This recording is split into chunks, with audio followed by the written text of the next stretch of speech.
Vous écoutez ITFM. ITFM, la plus belle des radios.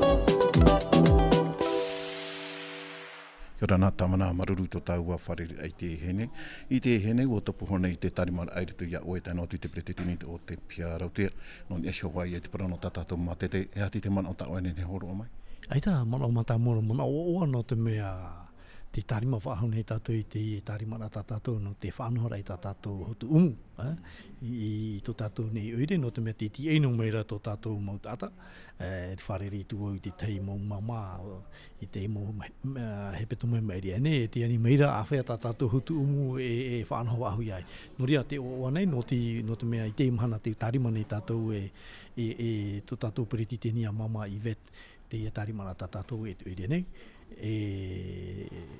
Me o i te mahana maaio no iperera uhamata tātou mi tātou i matoro no i mateiti mēria nei tape ea tātou i te ria mo whanhora te mahana mata mo te au e whaatupia tātou hotu umu i te oire no punawia nei.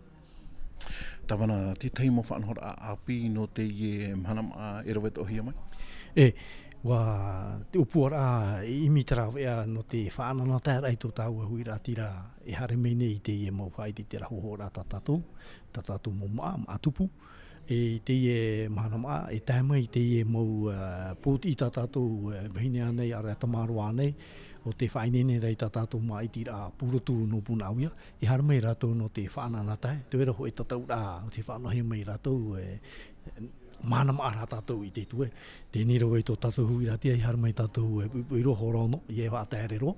Ho rauno hora hitu e tāmai tātou mau poti, e rea tātou i te tue i te whanhora i whainene hia mai te oide. I te mateiti meiri, nei e hāturu poro no te whea whaapu, warhei mei te whea whaapu i haramai e te manaora o i te mateiti, tūrei whaahutoa te whanhora i mo. Tēnei parau a tāmai te mo whea whaapua, e te mo whea tanu maahwara, e tanutiare toa i te mau e mateiti meiri anei. Ho e pāhia ai a reheri e tō tātou hoara oire, me wetera tātou e tō tātou oire, e re tātou mea paparama, mea rahi te whenua, mea rahi te mau tāta, e tanu rei te maa. Wa tāmai rā te tei mupa rā tō tātou. Te ia e mana o hina aronei, e tūrei wahui tō tātou mau tāta i harimai.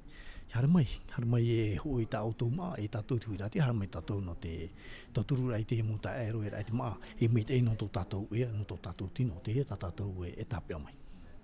E rirot o te rira e tōturu rai tāmana i te tahi atoa mo whea whaapu e hoho hae rira nā pēporomu, e nenhe to ia te ria tōturu i rātou, i hare meritu i te whanhora nei.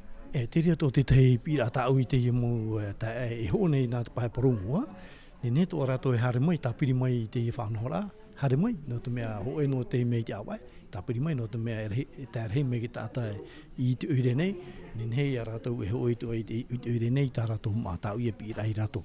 No te mea te itera hoa tātou i te mo tā e pauro te mahana, te heo rei te mai te paiporo mo tā uia ia nei rei hare mai.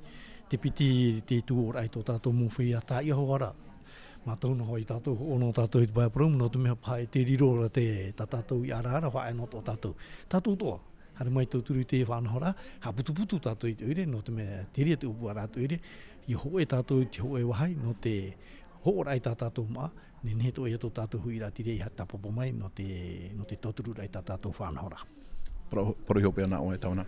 Ai tā, hoe te te poro i hopea ha maruru mai te i tō tātou perititini ha i vete o te rui mai piehu i te uire no te whanhora i te whanhora tātou.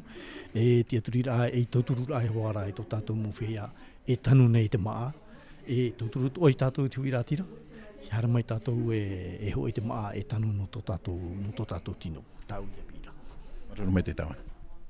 Vous écoutez ITFM.